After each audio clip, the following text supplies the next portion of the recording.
Welcome to Mondays with Melissa. Today I want to talk about long-term care planning versus crisis planning. So when we meet with clients or the adult children of clients or family members, we are typically coming up with a plan for in the future. If my loved one needs care at home, if my loved one needs a nursing home, what is that going to look like? How do we plan for it? And we can be thoughtful and we can be strategic in our development of documents and moving of assets and all of the things that come along with this long-term care planning. Of course, nobody ever knows what's going to happen tomorrow, and sometimes long-term care planning with the best of intentions turns into crisis planning because something happens that nobody was expecting. Now, sometimes crisis planning is what it is. It's just simply crisis planning because the individuals didn't do any planning and now something is going on and we need to act quickly.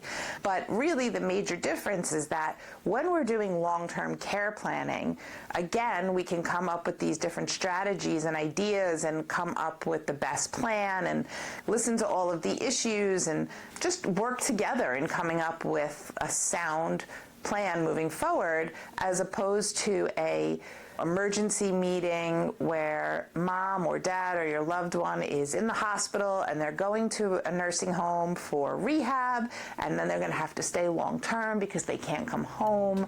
And maybe we did a little bit of planning with the thought that they were going to be home for a while, or maybe no planning was done at all. But regardless, we need to either backpedal or move quickly, and we have much less in the way of choices as to what we can do to preserve assets. And certainly nothing we do is going to help preserve everything at that point in time.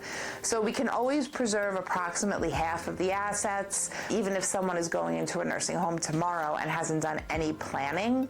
But there's something to be said for doing this in calm versus doing this in total chaos. There's a lot of documentation that has to be gathered, there's a lot of banks that have to be visited, a lot of moving money around, a lot of things that need to be signed. So it's really important to, I guess the takeaway is that doing this as early as possible is really ideal. And even if we start off slow because maybe you're not ready to set up an irrevocable trust or move assets out of your name just yet, at least the education piece is there and you know what's available and what needs to be done and maybe when you should do it from a health perspective, from an age perspective, from a financial perspective.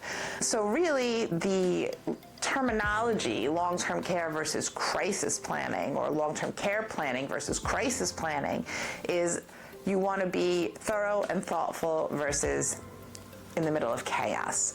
So give us a call, 631-390-5000, or you can check us out on conalaw.com at our website, and also follow me on Legally Melissa on Facebook and Instagram, and we'll keep you up to date with all new laws, ideas, and things to think about. See you next week.